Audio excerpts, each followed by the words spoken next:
Welcome everyone to our press conference following the first day of the European Council. We have just published all the conclusions of all the items on the agenda.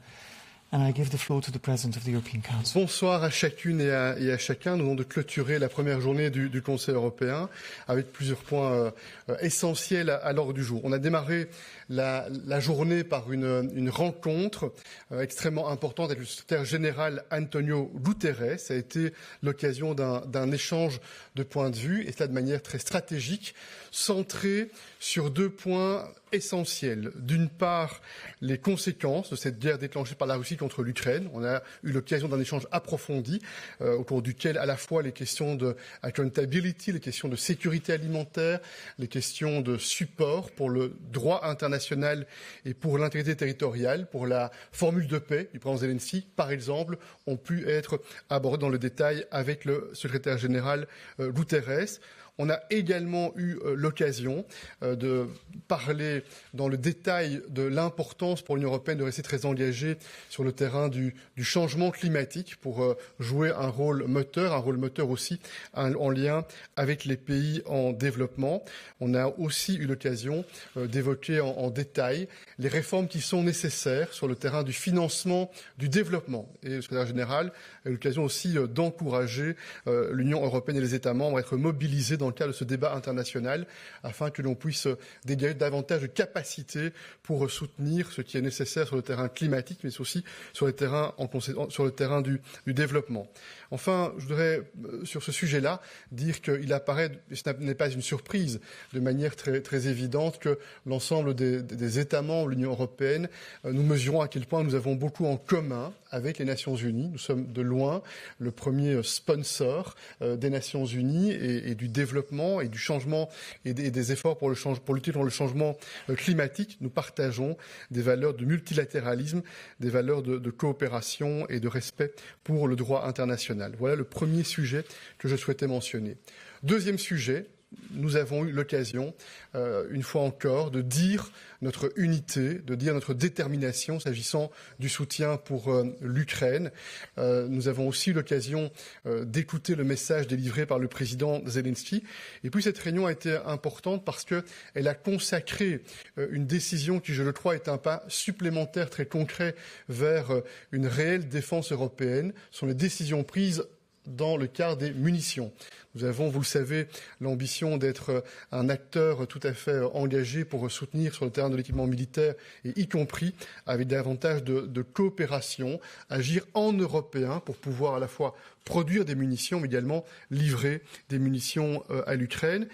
Et enfin, nous avons aussi eu l'occasion d'évoquer les questions de justice internationale à la suite des développements dans le cadre de la Cour de justice internationale. Bien d'autres sujets ont été adressés. En particulier, il y a eu beaucoup de support pour agir très fortement afin de lutter contre ces kidnappings d'enfants qui sont des actes et des attitudes absolument écœurantes qui sont systématiquement mises en place au départ du Kremlin. Ce sujet a aussi fait l'objet de nombreux échanges.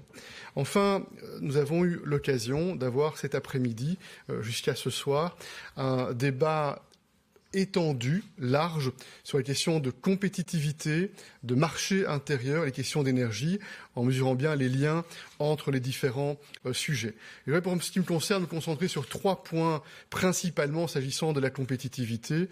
Premier élément, l'engagement. C'est traduit dans les conclusions que vous avez l'occasion de découvrir, de travailler pour réduire autant que possible les lourdeurs administratives, tenter de libérer les initiatives, essayer de développer des régulations qui soient intelligentes, adaptées, l'accélération des procédures, privilégier quand c'est possible les solutions digitales, c'est un premier point. Deuxième élément, nous mesurons bien qu'il y a certainement la nécessité d'être plus ambitieux en termes d'investissement dans l'innovation, d'investissement pour réussir cette transformation climatique et digitale. Et là, je vais encore une fois insister, une fois encore, sur l'importance de l'union du marché des capitaux pour mobiliser davantage de capital privé afin de soutenir notre développement économique. Et le troisième point, c'est bien sûr la recherche et l'innovation. Des engagements ont été pris dans le passé en termes de mobilisation de moyens publics et privés pour la recherche, pour l'innovation. On n'y est pas encore et on voit que l'on doit continuer à être très engagé sur ce sujet également. Enfin, un mot rapidement sur la question du commerce. Ça a été aussi l'objet d'un débat. Je pense qu'il y a une convergence pour considérer que le commerce est un pilier important de prospérité, est aussi un instrument pour diffuser nos valeurs au travers des standards, notamment des standards sociaux, environnementaux que nous souhaitons porter sur le plan international. Et on a eu un bon débat sur la manière à l'avenir de développer des méthodes qui soient plus efficaces sur ce sujet, mais aussi un bon débat dans l'environnement international dans lequel nous sommes aujourd'hui. Voilà quelques-uns des éléments que je voulais envisager. Je conclue encore en soulignant que comme on s'y était engagé au dernier Conseil européen, nous avons eu un point d'étape sur la migration.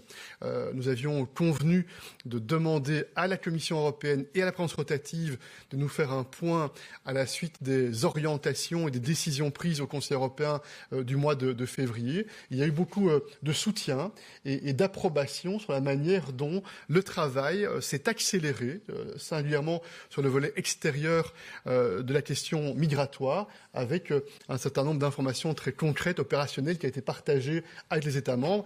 Et on a convenu à nouveau, au mois de juin, non pas de réouvrir le grand débat stratégique qui a déjà eu lieu au mois de février, mais d'avoir à nouveau un point d'étape pour, là encore, pouvoir monitorer les progrès qui sont réalisés sur ce sujet important également. Voilà quelques-uns des points d'information que je voulais communiquer à l'issue d'un sommet qui a été, sur ce premier jour en tout cas, une fois encore l'occasion, sur des sujets difficiles et stratégiques, de développer de l'intelligence collective et d'affirmer une unité sans faille dans un moment où c'est très clair, on a besoin d'unité sans faille. Thank you, Mr. President. Madam President, you have the floor. Thank you very much. Good evening. Indeed, we had a broad range of topics we discussed, and I want to highlight 4 topics we talked about today. The first one is the fight against climate change, the attempt to limit global warming, which we discussed intensively with Antonio Guterres. And indeed, the latest IPCC climate report that was published, I think, on Monday this week, is a stark reminder of the progress of global warming. And it was very clear in this discussion that we are aware of the fact that, yes, the long-term goals are important, but what is even more important is action now and to accelerate. Good news in a bitter story is that the European Union is on track. You know that we have our European Green Deal, that's the overall vision, but we have also our clear targets cast in a climate law that is Fit for 55, that pave the way to climate neutrality by 2050. And here we are on track. Compared to the figures of the IPCC, we are overshooting. That is good, and it is absolutely necessary. If in the last year the global greenhouse gas emissions have increased by 1%, we have been able last year, despite the energy crisis, to decrease our global greenhouse gas, our greenhouse gas emissions by minus 2.5%. But of course, there is a lot of work ahead of us. We have made significant progress on many of the proposals of Fit for 55, but we need now to agree on the remaining ones to stay on track in this field. Second point we discussed with the Secretary General, but also in an extra round, was on Ukraine. It was a very good and intense debate. There's one topic that is especially important to me, that is the case of abducted Ukrainian children. It is a horrible reminder of the darkest times of our history, what's happening there, to deport children. This is a war crime. We know today of 16,200 children that have been deported. Only 300 have returned so far. And these criminal actions completely justify the arrest warrants issued by the ICC. In this field, in partnership with the Ukrainians, Prime Minister Morawiecki and I have launched an initiative aiming at bringing back these children that have been abducted by Russia. For that, we will organize a conference. We are at the very beginning of very hard work. We aim to pull together international pressure to take all possible measures to establish the whereabouts of these children. And we aim to assist UN bodies and the relevant international organizations in obtaining better and more complete information on the children who were deported to Russia. And this includes also the children who were later adopted or transferred to Russian foster families. I'm very thankful to the UN Secretary General Antonio Guterres for having offered the support of the United Nations agencies, because they have, of course, a significant experience on this very difficult topic.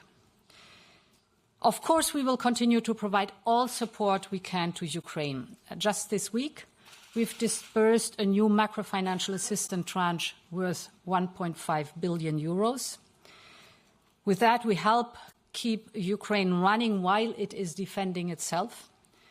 And we are once again increasing our military equipment support to Ukraine. And in this context, I also welcome the agreement in the Foreign Affairs Council on aiming to provide 1 million rounds of ammunition to Ukraine within the next 12 months. Of course, to achieve this, we have to massively ramp up production capacity on ammunition in Europe. So we have discussed how to move forward on this as quickly as possible. The Commission will come forward with a legal proposal that allows for the ramping up of industrial production of ammunition. This includes, for example, and therefore the legal proposal is necessary, this includes, for example, the support from the EU budget. So it is about building, expanding and repurposing manufacturing facilities and to strengthen the entire ammunition supply chain to be fast. Finally, I'd like to stress the great success of the solidarity lanes in enabling Ukraine to export large quantities of grains and other agricultural products. This is, besides the Black Sea Grain Initiative, the second big initiative on helping Ukraine to export its grain. In this context, it is important that we are helping, and we discussed that tonight, our farmers in the European Union that have to deal with the market consequences, because a lot of grain is now coming to the European market, and this has influence on the prices. And therefore, those frontline countries that are helping the most with the solidarity lanes should not suffer then from disadvantages. As a first step, we have mobilized over 56 million euros from the Emergency Agricultural Reserve. But this is not enough. This was very clear tonight. Therefore, I'm grateful to Romania that did a motion and that suggested that we will look into increasing this amount for the farmers in the frontline states. The fourth topic I want to report on is, of course, the big topic of economic and industrial competitiveness. Global competition is strong. We have taken major steps to maintain our head start, and this in a very short amount of time. You all know about the Inflation Reduction Act. Through the discussions with our American partners, we have addressed key concerns. As you know, on leased electric vehicles, the United States now has agreed that European car makers get access to the US market and to tax breaks, like their American counterparts. And on critical raw materials that have been sourced or processed in the European Union, it's also agreed that they will be treated in the same way as those sourced and refined in the United States. We will, for that purpose, negotiate a specific agreement to cover this. And the third point we've agreed with the United States is a transparency dialogue about the clean tech subsidies. This is to make sure that our respective schemes on both sides of the Atlantic reinforce each other and do not compete with one another. Of course, to make our own clean tech industry thrive, we still have to do homework here in the European Union. And this is what the Green Deal Industrial Plan is all about.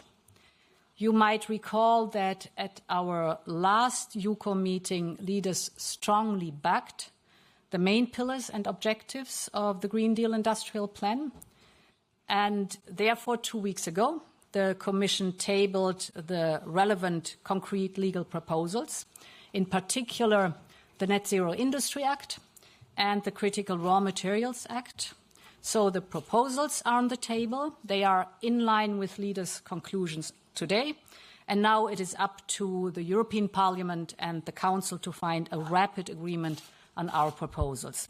This is the package that you're well familiar with for the clean tech industry. Now, of course, competition and competitiveness is much broader and much wider. And if we zoom out, we need to act on the overall competitiveness, and there we need to act on many different fronts. We discussed all this in depth over many, many hours. I want just, in a telegram style, highlight a few points very briefly. First, we must better harness our single market. That is also get rid of the still existing barriers in the single market. Second, you've heard it many times, but it is important. We need to deepen the capital markets union and to complete the banking union. This is essential to unlock a vast amount needed of private investments. Third point, of course, we also need large public investment in infrastructure and in cutting-edge projects. And for that, we need sustainable public finances. This is the whole topic of rules that are fit for this challenge. In other words, the reform of our European economic governance framework. The fourth point that is important is that we boost our spending on research and development. Innovation is the key to success in the single market. You know that we have the aim to invest 3% of the GDP in research and development since more than 20 years. We're still not there. We've reached 2.3%. Our main competitors have much higher investment. So I welcome very much the Swedish presidency's initiative to discuss an increase of this goal and how we can get faster and better in investment in research and development. The fifth point I have already mentioned with the view on the clean tech industry, that is boosting our resource independence. And here with a strong view on the critical raw materials. The sixth point, where we have intensively discussed, because it's a huge topic, but way too much to report today, is the topic of skills. Skills are the make it or break it for our single market and our economic success. And we have to get better at having more skilled personnel for our single market. And finally, the seventh point is the strengthening of the supply chains with new trade agreements.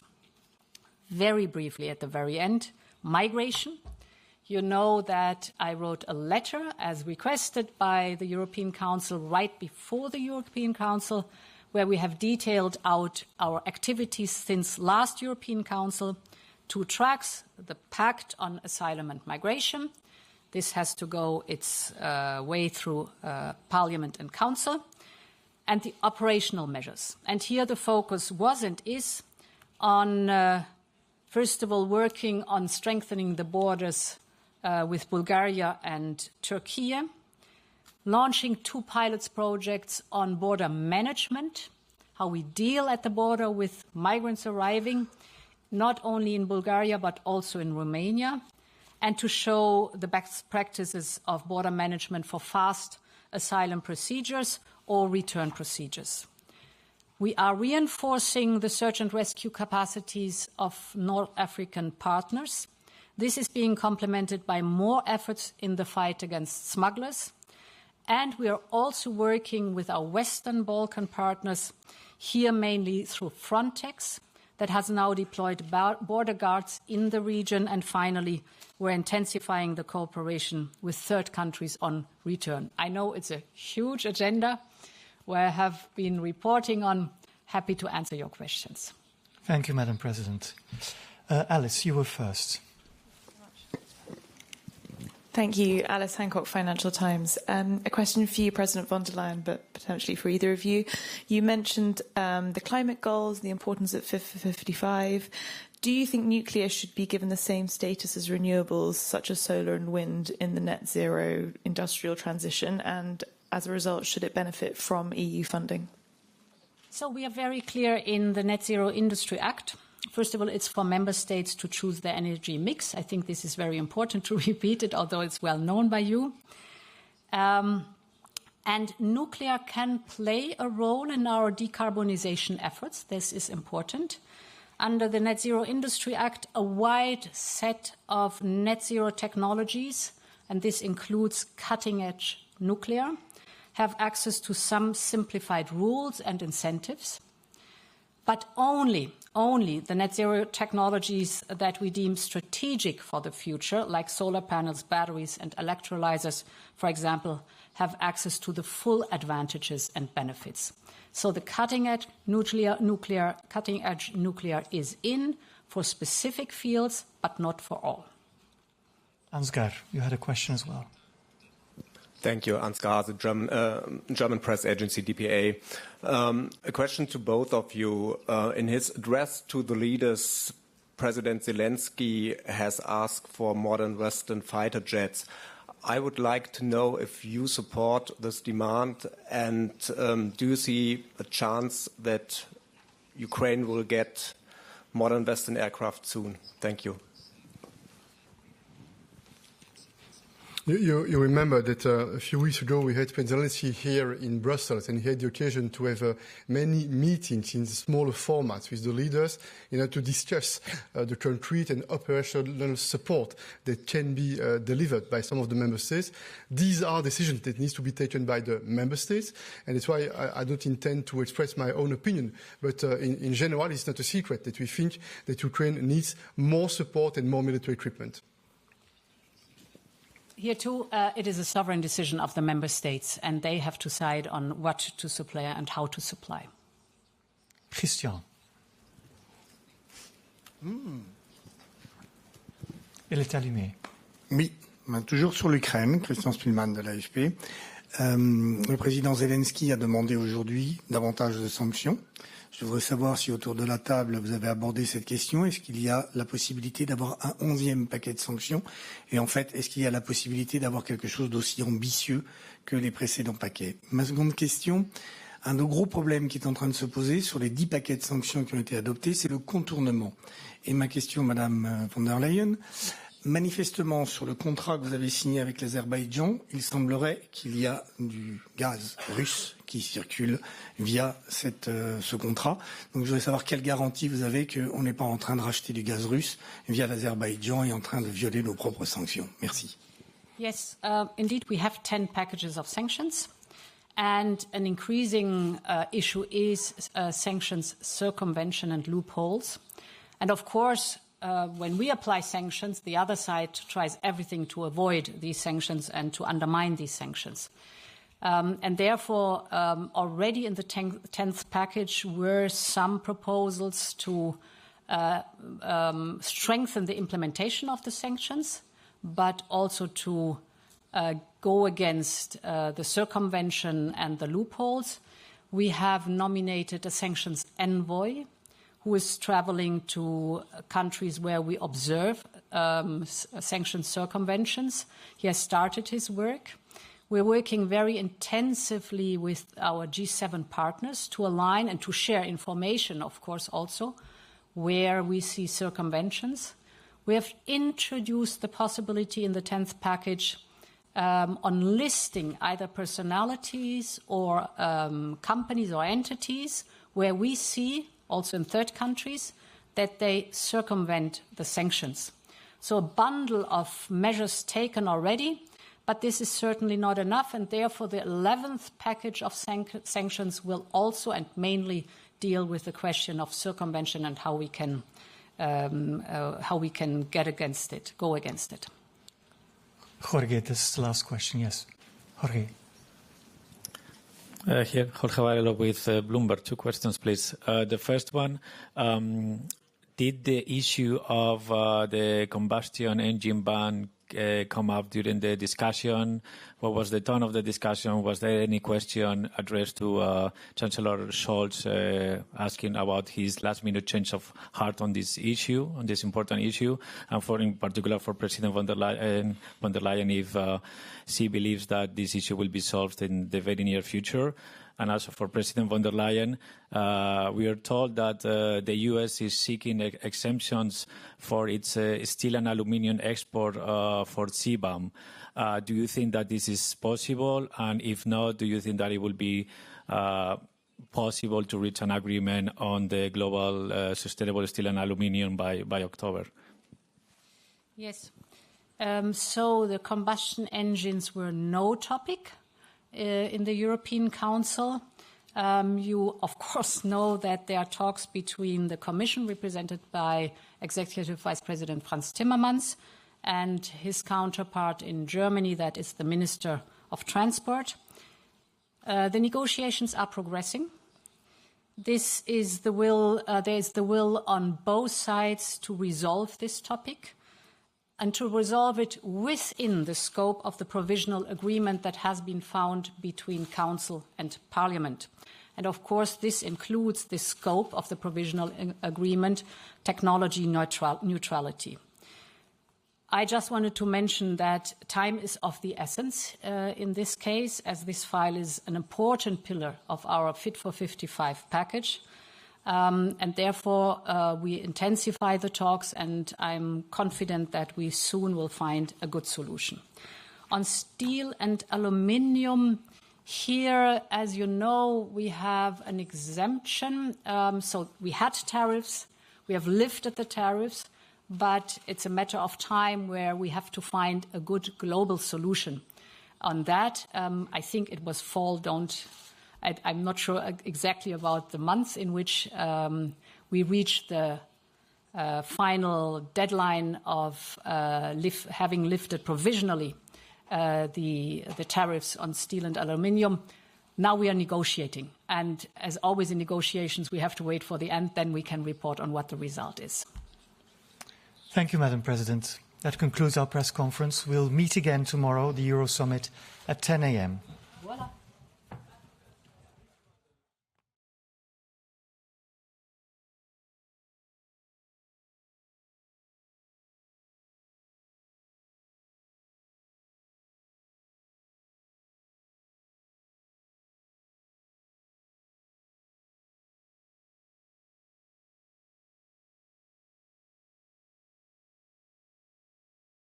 Accountability, les questions de sécurité alimentaire, les questions de support pour le droit international et pour le moteur aussi, en lien avec les pays en développement.